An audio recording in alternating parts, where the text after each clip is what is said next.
Hello' everyone, আপোনালোকৰ ভালনে? আশা কৰোঁ নিশ্চয় ভাল। আজি মই অলপ ঘৰ চফাত লাগিছোঁ আৰু ঘৰ চফা কৰি আজি মোৰ ভিডিঅ'টো আৰম্ভণি কৰিছোঁ।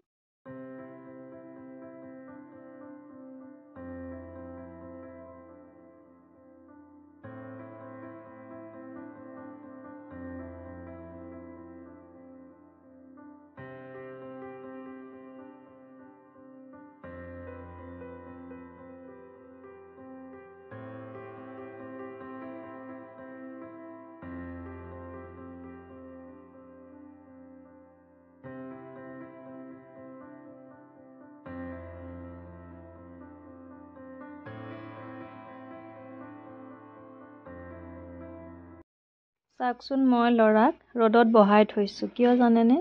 কাৰণ সি ৰ'দত নাথাকেই, ভিতৰতে খেলি থাকিব বিচাৰে আৰু তাক মই কিবা কিবি আঁকিব দিছোঁ মাটিত। সেইটো বুদ্ধি কৰিয়ে তাক মই বাহিৰত ৰাখিছোঁ।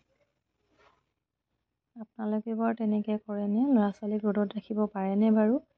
মই যে একেবাৰেই নোৱাৰোঁ তাক ৰ'দত বহাই ৰাখিবলৈ। সি খালি ভিতৰলৈ আহোঁ আহোঁ কৰি থাকে আৰু আজি সেইটো বুদ্ধি কৰিছোঁ। আৰু ভাটিবেলা অলপ ওলাই গৈছিলোঁ নাৰ্চাৰী এখনলৈ আৰু তাত ফুলবোৰ দেখি মনটো ইমান ভাল লাগিছিল। মোৰ নাৰ্চাৰীলৈ গ'লে যে ঘৰলৈ মনতেই নপৰে ফুলবোৰ দেখি। আনিছোঁ বাৰু কেইটামান ফুল, দেখুৱাম আপোনালোকক।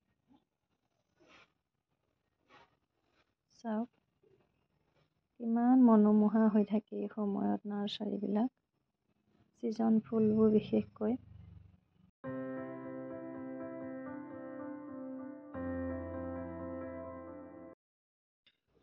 আৰু এইখিনি ফুল আনিছিলোঁ জিনিয়া কেইটামান, পিটনিয়া, তাৰপিছত লিলি।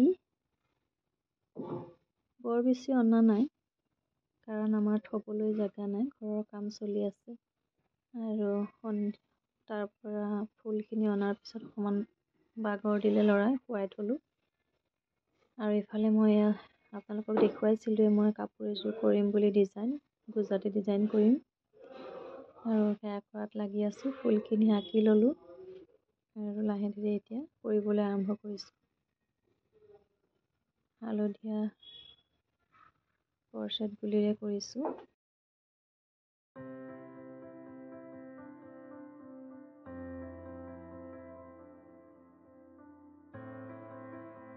মোৰ ডিজাইন কৰা কেনেকুৱা হৈছে আপোনালোকে কমেণ্ট কৰিব আৰু লগতে মোৰ চেনেলটো যদি ভিডিঅ'বোৰ চাই ভাল লাগে ছাবস্ক্ৰাইব কৰিব, লগতে লাইক কৰিব। আৰু আজিলৈ আহিছোঁ, আকৌ আহিম এটা নতুন ভিডিঅ'লৈ। আৰু আপোনালোকে মোৰ ভিডিঅ'বোৰ চোৱাৰ বাবে বহুত বহুত ধন্যবাদ।